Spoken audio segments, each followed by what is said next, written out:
All right, welcome back to Three in the Key, brought to you by FineBet.com. Me and two of the coolest students in sports journalism break down the NBA. Actually, it's just one now. It's this guy. We break down the NBA from matchups to social media shape to faction.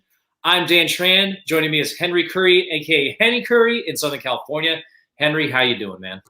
Pretty good, man. Long week. I know it's been a long week for everybody, but just striving through and everything. And a lot of things. March Madness started today, so I don't know if you got someone in your bracket that you want winning it all. But I know after this first round, my bracket's done. I know that for a fact. So. Well, yeah, no, I know for me, I want USC to go all the way just because I went to grad school there, but the chances of that happening are slim to none at this point. So Yeah. I'm not really having any high hopes. But this is usually the spot where we continue, going on like a dumb hypothetical or something. We get the show off on a light note, but today, man, we can't just talk about the NBA, and we have to talk about a real issue that has come in the spotlight in the last year. And I'm going to be honest with you, Henry, dude, I really didn't want to do a show this week. It's been that tough for me. So on Tuesday, 8 people were killed in the Atlanta area at 3 different massage spas. And 6 of those murdered victims were Asian women. Xiao Jietun, Dong Yo Feng, Julie Park, Hyung Jung Park, Delania, Ashley Yuan, and Paul Andre Michaels, and 2 other victims. I mean, this isn't anything new, though, when it comes to violence against Asians, especially in the last couple months. I mean, elderly Asian people are getting attacked, robbed, and killed on the street, and it's been all over the news lately. I mean, they're getting harassed for bringing coronavirus to the United States, despite being American and having nothing to do with China. I mean, it doesn't matter if you're Chinese even. Vietnamese people, Japanese people, Korean people, they're getting all of this hate, dude, saying that they brought over the virus. Dude, they were born here. I was born here, and I get that sometimes, dude. And the statistics say that hate crimes against Asians from 2019 to 2020 went up 150%. And it's probably a lot worse because Asians, we tend to stay quiet about that kind of stuff, keep our heads down and, just grind through the attack. But the big problem to me, honestly, is that it's very shocking for people that Asian people are getting attacked. And it's not just, East Asian people, South Asian people are getting attacked too. They've been dealing with harassment for decades. I mean, I can't count how many times I've been told to go back to my country. Dude, I was born in Southern California, born and raised. And Asian women, they've been over-sexualized and fetishized for years now. They're expected to be submissive, looked at it as exotic, and they're abused when they don't fit the description. And I mean, just look at what happened in Atlanta. People say that crap as a compliment, but look what happened in Atlanta. 6 Asian women killed. White dude kills Asian women, but the police captain refuses to say it's a hate crime. He says he was targeting what he thought were temptations that led to his sex addiction. And, he was just having a bad day. Not a hate crime? He killed 6 Asian women. Sexualized Asians to a point where he killed them. And that's not a hate crime? He had a bad day. Billions of people have bad days, dude. No one murders 8 people because of it. Nice erasure of that Asian violence, man. But thankfully, NBA players and the NBA have taken notice, and the NBA released a statement condemning the violence. LeBron James spoke out, so did Trae Young, Steve Kerr, Dwayne Wade, and others. But the NBA itself hasn't been immune to the hate, even though, like, Jeremy Lin revealed that he was called coronavirus on the court, which is like absolutely lousy trash talk. I mean, solidarity is great. I'm happy that the NBA is using their platform to give attention to anti-Asian violence that is so often buried. But Henry, I have to ask, am I being greedy for wanting the NBA to do a little bit more? No, first of all, my condolences go out to all the families affected and everybody affected by this. I know it wears heavy on the heart and on the mind, especially when you see this happening to your own people. It hits differently. And not to take anybody's voice away or anything, but just saying I hope the United States in general kind of sees this thing and they're like, no more excuses, like just because you're white and just have Dan, have you ever killed anybody when you're having a bad day? No, I don't. I play video games when I'm having a bad day, man. Exactly. Like if I'm having a bad day, man, like I take a nap or I eat some ice cream or whatever. But I think that was the appalling part too. Just hearing the cop, the way he was phrasing everything, and the way making it sound like the shooter or the killer was the victim, and not even humanizing the victims. I'm like, what are we doing? But it's so disappointing to see that. I'm not surprised by hearing that in the first place, and I'm just like, we're really so kind of numb to this as a society, just seeing minorities, in this specific case, Asian Americans, being treated this way and being killed in broad daylight. And the people that are supposed to protect and serve us are the ones that are not necessarily doing that, kind of Right. cutting the slack to, the actual killers and the actual criminals in this case. I don't feel bad for the killer whatsoever. I don't feel any pity for him, or I don't feel any sort of those emotions towards him that, let's say, that one police did, or other people may, say like it wasn't a hate crime though. Like there's no way to prove that. Like the evidence is all there. You just pull out the statistic right now. More A raise of 150% of attacks on Asian Americans is, first of all, mind-boggling, and second of all, very terrifying. Um, I myself, I have a lot of Asian American friends that I hold near and dear to my heart. You being one of them, and just hearing you guys out, it puts me in a position of like, how can I be there for them? Something that happened this morning, actually, it was weird. My younger sister, she's 17, and she came down to me and she was worried. She was like, Henry, like I almost fainted, and I was like, "Are you okay? Like, what happened?" And she told me, she was like, "I heard all the news that happened this week, with all the Asian women getting killed and stuff, and it just scared me so much." And I swear to you, this happened. And she was like, "It just, I don't know what happened, and like, I couldn't process everything, and I was just so disgusted that I didn't know what to think." And I was like, if it has this effect on my little sister like this, I can only imagine the type of effect it has on my Asian American colleagues, on their families, and on the families affected. Um, this type of bigotry and these type of things are the things that I condemn 100%. Or and it's just hard to see again, where the United States is dealing with types of things like this, and it's kind of being brushed off by certain people. And I think that's what causes even more problems rather than finding a solution. And I'm glad to see, people in the NBA, raising their voices and stuff. Do I think the league needs to do more? To answer your question, yes, absolutely. I think it needs to not only be addressed, but there needs to be like tangible actions taken, because I think we all know the league is the most progressive league in many cases. I know we've talked about that on the show a lot, and I just want to see Adam Silver's take initiative, for not only for his fans, but also for people like Jeremy Lin.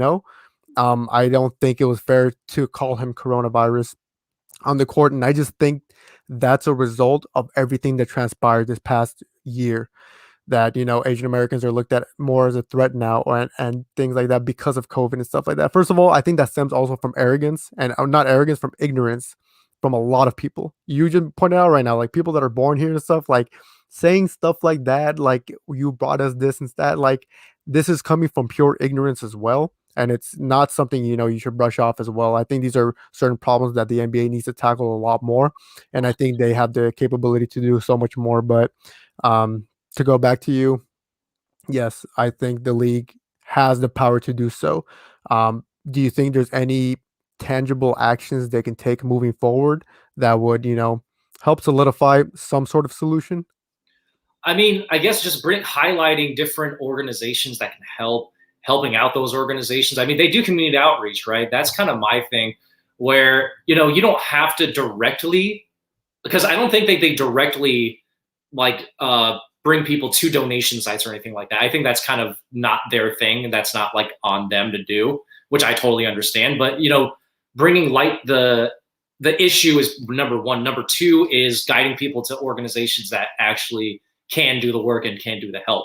So I think if they continue amplifying voices, they continue bringing attention onto the issue. I think that's kind of the extent of what they can do. I would love to see them throw money at it and see what they can do. But It might be a little too much for them to do that because I don't think they've done that with BLM, have they? I mean, think about it like this: from all the performative things that the NBA has done, Yeah. the NBPA, especially during the bubble, have shown that the NBA has the ability, the power, and the money to take tangible actions. We saw that happening with the voting system. When they turned their stadiums or their arenas into voting poll or into voting places, that was one of the first times I saw the league do something actual. Because Chris Paul said it best when you know other movements were happening in the summer and during the bubble. He was like, "We're done with just performative stuff. We're done with you guys just saying certain things or giving us a logo here and there on the court. We want actual action." As the players, I think they voiced their concerns so much that not only did it force the NBA to do something that's actual, that's like I keep saying, it's tangible. It's there. You can literally see the result from it. And that, an example for that was when they turned the arenas into voting places. That was the first time ever that's ever happened in the NBA's history, especially because it was under, such dire circumstances. This is a dire circumstance as well. I don't want to hear that the NBA is saying things like, oh, like we'll give you like guys like a hashtag or whatever. Like we know they can do actual things now due to seeing what they were able to do before. So why not again? The NBA, we all know the NBA not only has the money, but they have the resources as well. And I'm not, like I'm saying, I'm not stemming this from just speculation. We all saw what they were capable of doing when they actually were put against the wall to do it. So I'm not saying again, put them against the wall and force them, but I think just bringing that into light, being like, hey, you guys were able to do something tangible before, then why not again? No, and that makes a lot of sense. But at the root of the problem, as much as I'd like to put the pressure on the NBA to do something, it all comes down to the systematic racism that still exists within this country. Yeah. Right? It has to come back to, hey, we all live in this country together. Let's actually get along, look at each other as equals.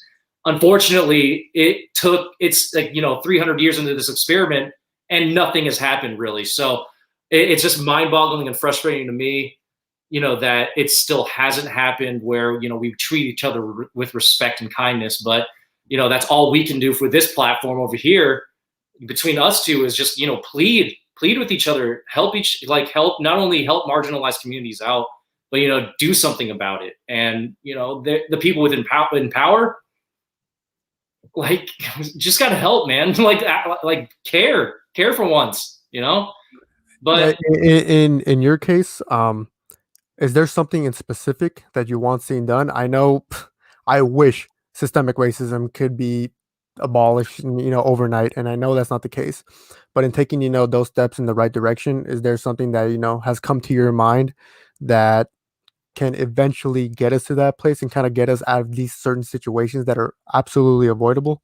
listen, there are a couple of organizations within the Asian community that's trying to help out and give like security detailing to some of the community with like a high elderly count.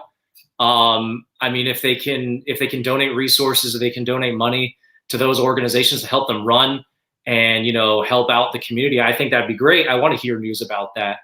But that's just like I'm in a mind state right now where everything's just very tough, and I want to be positive, I want to be upbeat, man, but just this 34 years of life and just seeing it happen over and over again, it's exhausting. It's exhausting, man. I know it's and like I say, man, like just on the show between you and me, if you ever need to talk, I know you got your group of your base and everything, but we're a podcast, we're three in the key. I know Sandeep's still in this circle somewhat in spirit, but like at the end of the day, you got the people around you, and I think that's a comforting feeling for the people that are being targeted right now, knowing that there's a community behind them and a community beyond that, because I, as a Hispanic, and just other people that I know of other races and colors, um, are behind you, and just everybody else on this, just to put that out there and to let you guys know that.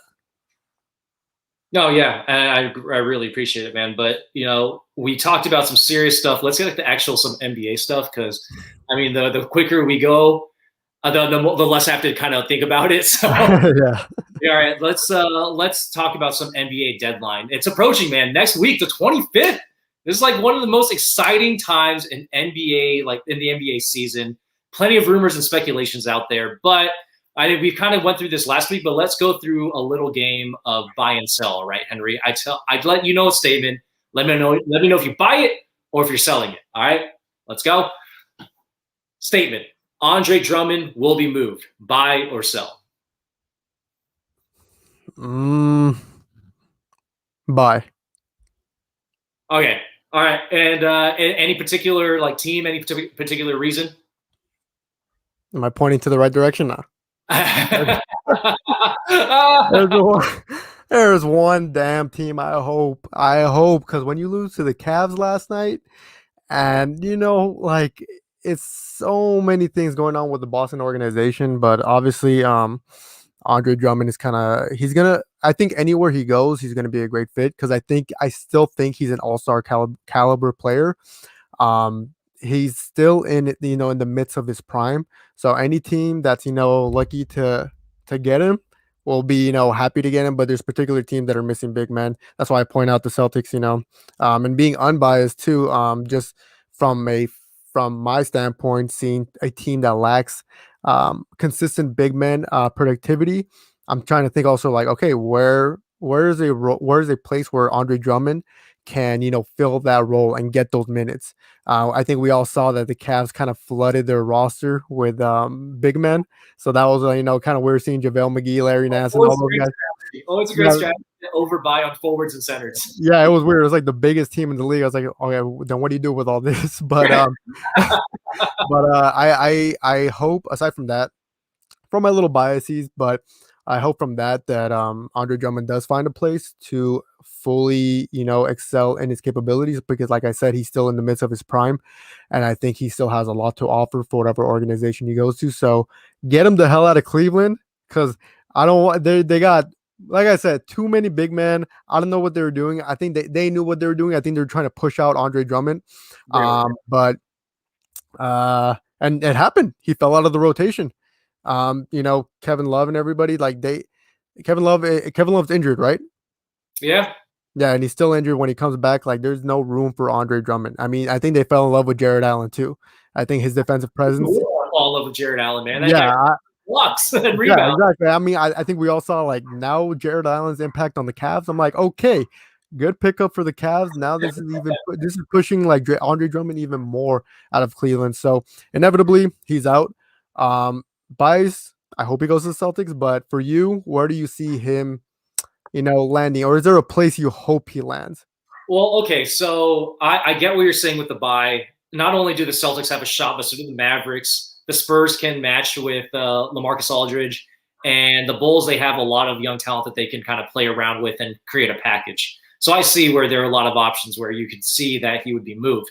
For me, I don't know, man. Like a second round draft pick and a promising young player may not be in the cards for Cleveland. Even though Andre Drummond is really good, I don't know if like the price is good for him for other teams, right? I mean, you never know with these other teams what they value and what they don't. So for me, it might not be in the cards for them to get that package, and if they're really like holding on to it, they might lose out on a chance to kind of deal him right away.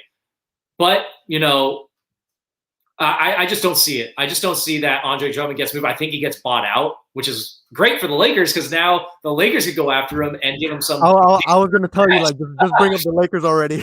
Oh yeah, no, I know. That's what I'm saying. Okay, so trade always a great time to be a Laker fan because everybody's going to the Lakers, right?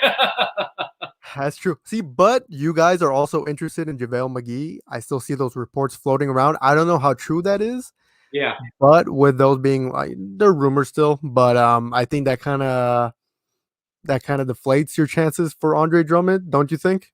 I mean, you shoot for Andre and then you go to JaVale if you don't get him. So I think that's kind of the plan. I mean, if you're giving me a percentage, I think it's like 80-20 that we get JaVale, which is fine.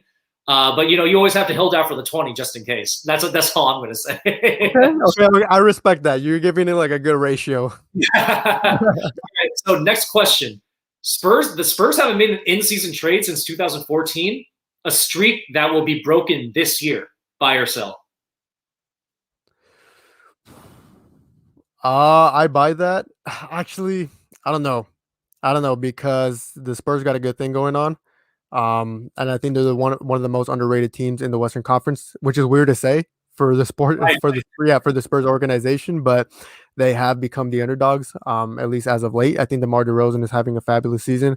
Uh, DeJounte Murray is one of my favorite point guards and one of the most underrated point guards, I think, in the NBA. So does the front office, does Craig Popovich want to make a move, in order to get over the hump in the playoffs? Because I do think they're making the playoffs, but at this point, they're looking like first round exits in such a heavily contested West. So I can see them making a move specifically for who I don't know. I mean, they just released LaMarcus Aldridge. By the way, I want LaMarcus Aldridge to go back to the Trailblazers, just to put that out there.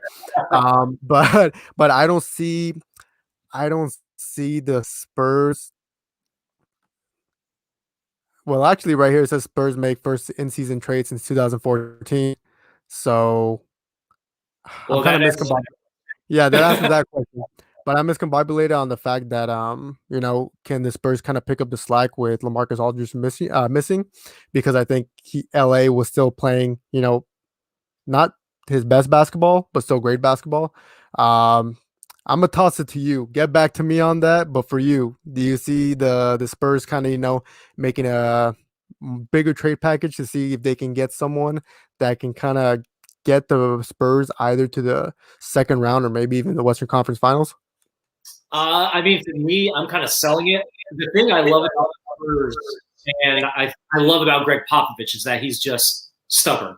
I love the guy because he's so curmudgeon and Stubborn. stubborn. Yeah. I love the guy. From a Lakers perspective, Pop held out Kawhi Leonard midseason out of spite. He could have traded him midseason, but he just didn't because he didn't want any other team to be better. So for me in this situation, if he doesn't get like an incredible package for LaMarcus Aldridge, I think he just keeps it. I think he just keeps him and maybe buys him out just so that he doesn't have to have a hand in helping another NBA team. That's my kind of feeling because that guy just loves to screw over other teams just as much as he does love winning. And I think that aligns well with like the Spurs culture, because I think seeing the Spurs organization from like starting back in like 1998, 99, when Tim Duncan entered, they had the same group of guys up until like 2015. Right. And yeah, it was all behind Greg Popovich. So kind of seeing the trend there where I don't think Greg Popovich is the type of coach to make rash decisions or to make, like kind of like desperate decisions. Yeah. So I agree with you on that. I think his stubbornness helped him. Probably not, um, in other aspects, outside of basketball, but as a basketball coach, I think that's where he has the upper hand. He's not desperate. Plus, he has a bunch of championships under his belt. Like, I don't think he's hesitant to prove himself Right. either way Right. as a coach. So, but I know he wants his Spurs team to get back, to their winning ways and stuff, because last year was the first time they missed the playoffs in I don't know how long, and I think it was in 20 years. So I don't think he wants that anymore, especially because I think he's heading to the end of his career as well. So I think he wants to, as stubborn as he may be, I think he wants to end off on a good note. But I like that you brought that up. Yeah. Yeah. And I mean, losing's a bitter pill to swallow. So I don't think he really liked the taste of it. No, Next statement. Next statement. Kyle Lowry goes to Philly. no, I'm selling that. I'm Wow. selling that. They're not. Okay. Is there a trade package already? Plus, nobody wants to match that contract. He has a huge contract. Huge contract. Yeah, Huge contract. so I that's like one of the biggest obstacles. But if you're to make a trade package for Philly in order to get Kyle Lowry, who would that be? For me, it would be Maxi and Danny Green. Probably is like the what I have in my mind for a package that they can probably send over. No draft picks. Mm, do they have draft picks to spare? If they do, would you put that in there for Kyle Lowry? Maybe a second. The guy's like, well, 34 years old. Yeah. Yeah. I think we got to remember that too. I think he's not necessarily at the end of his career, but I think he's kind of passing his prime now, Yeah. sort of. He's one of the most. I think we all forget. He played for the Rockets. He played for the Grizzlies. He's had a long career. To win a championship back in 2019, I think it wraps up his career fairly nice. But I think the only thing holding him back to go to another championship contender is his huge contract. I don't think there's a lot of teams that would want to match that, especially the Sixers are the number one team in the East. Like I think they got a good thing going on there, and to give up any piece at this point, it's to kind of shake that, because Doc Rivers said it best too. I don't think it's a coincidence that Danny Green is always on a winning team. Like Yeah. I know a lot of people hate Danny Green, Laker fans, but it's not a coincidence. And I've noticed that in his Spurs days, in his Raptors, in his Lakers, he's won championships with all those teams. Yes, he played for the Cavs too, but that was a long time ago. And you know what? They didn't win anything, but we can forget about that. I think just moving forward in his career, it's not that he always found himself in a good situation. I feel like he also was a huge factor into that situation and why it became better. And right now, I think the Doc Rivers realizes that for the 76ers. So I wouldn't want to give him up. I know Laker fans, you guys were quick to give him up, but I think this organization looks at him a little better. And that's not to throw shade at Laker fans, but that's to throw a little shade. I was just as frustrated as anybody else during the finals when he wasn't hitting his shots. But I can see the value in Danny Green. He actually plays really good defense. Like he's a great defensive player, very smart guy. And when he gets hot, and he can win games for you with his shooting. I see the value in Danny Green. I wasn't super upset when we gave him up, but I kind of miss him. I kind of miss that consistency, that guy, the winning guy, the guy that gets you wins. Like I like those players. All right, now I want you to be 100% honest. Who do you prefer, Danny Green or Wesley Matthews? Because so far, all right, we're not going to talk about this anymore because I was super Wes Matthews because I thought he would be a big upgrade from Danny Green. But I mean, so far in the season, he's been struggling. I mean, just like point blank period. Like the guy, he doesn't look the same as he did last year with like the Bucks. But hopefully, he gets it right, like when it really matters, which is second half of the season, playoffs. And I don't have to worry about it. This is gonna be a very I'm gonna look back at this conversation that we're having right now and laugh because like Wes Matthews for 20 every couple times in the playoffs. I'm gonna be fine. Okay. Just wanted to hear what you had to say. And speaking to the Philly situation with Lowry, I mean, Morey's an analytics guy, and as much as like we would love to see him in Philly, we'd love to see Kyle back in Philly, repping the home team. The math just doesn't work out. It doesn't work out. So next question for you, Henry. The Bulls break up their young team.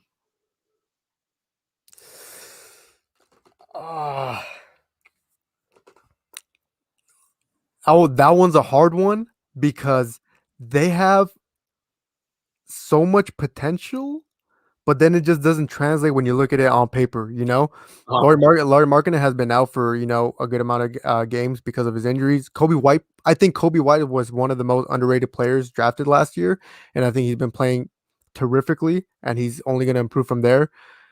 But then I look at Zach LaVine, and I'm like, I love Zach LaVine so much, but is this his peak? If this is his peak, and as far as he can take the Bulls, at least like this year, his All-Star year, then I'm just like, is it already time to move on from him to like rebuild again?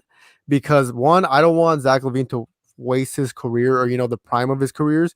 And I'm like, can I see him, taking the Bulls to the next level? It wouldn't necessarily be his fault. I think it would be his supporting group at fault, like the talent that's surrounding him. I think, getting rid of, Jim Boyle last year was a great move because the chemistry there was atrocious. They did not like each other. But man, you put me in a predicament right now because I like this Bulls team as much as they're in and out of the playoffs in the playoff picture this season. I was like, I'm rooting for them to get to the playoffs. But at the same time, I'm like, I can see this team ceiling already, and they have a very short ceiling. And I don't like to see that, especially from the Bulls organization. So would I shake up their core? I would say yes, but in 2 or 3 years, but not, Wow. not yet. But in 2 or 3 years, you don't know the value of those assets, right? I mean, you named off Kobe White and Zach LaVine. I think the two guards, those are pieces to build up on, right? Yeah. I don't think they get rid of the guards. When it comes to Lauri Markkanen and Wendell Carter, though, here's where I'm kind of buying the breaking up of the young core.